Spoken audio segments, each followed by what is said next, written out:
বন্ধুরা, আপনাদের বলেছিলাম আমাদের সবজি ক্ষেতের পুরো ফুল ভিডিও পোস্ট করবো, তো সেই অনুযায়ী আমি আর চলে এসেছি আমাদের সবজি ক্ষেতে শ্যুট করার জন্য। এই হচ্ছে আমাদের সবজি ক্ষেত, আর এর মধ্যে কী কী সবজি আছে এক এক করে আপনাদের দেখায়। এই যে হচ্ছে লাউ গাছ, এখনও ছোট আছে, আর এটা উচ্ছে, এটা লাল শাক, আর এই দেখুন মটরশুঁটি গাছে ফুল ফুটেছে, আবার মটরশুঁটিও হয়েছে, এখনও দানা হয়নি ভিতরে। এই যে আর এই যে বিট আছে, বিট গাছগুলো কি সুন্দর হয়েছে দেখুন। আর হ্যাঁ, কিছু ভেন্ডি গাছও আছে। এই যে ভেন্ডি গাছগুলো ছোটো ছোটো আছে। এই যে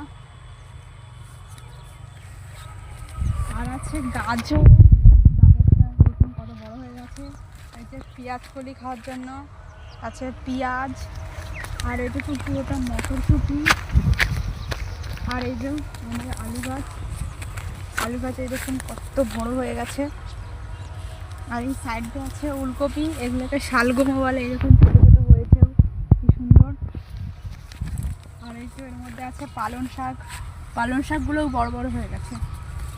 আর ফুলকপি গাছ দেখাই, এই যে ফুলকপি, এটা ফুলকপি আর এটা ওলকপি। আর এই যে সাদা মূলোগুলো এত বড় হয়ে গেছে, এত বড়, এর মধ্যে আরও আছে। আর এটা হচ্ছে রসুন। আর লাল মূলোও দেখায়, এই যে লাল মূলো, ওই সাইডটা আরও আছে লাল মূলো। আর এটা আমাদের পেঁয়াজ ক্ষেত, যে পেঁয়াজের চারা রোয়া হয়েছে এর মধ্যে, জল দিয়ে পুরোটা। আর ওই যে পুরোটা লাল মূলো, মানে কি সুন্দর হয়েছে। আর এখান দিয়ে সাদা মূলো দেওয়া ছিল, কিছুটা খাওয়া হয়ে গেছে, আরও আছে। আর এই যে ঘাটির উপর দিয়ে কিছু রসুনও আমরা নতুন করে লাগিয়ে দিয়েছি এখান থেকে মূলো তুলে নেওয়ার পরে। আর এই যে পেঁয়াজ তোলার ভিডিও আপনাদের দেখাবো, পেঁয়াজটা কতটা কি বড় হচ্ছে সে সমস্তগুলো আস্তে আস্তে সমস্তটা শেয়ার করব। তো চলুন আজ এই পর্যন্ত, টাটা।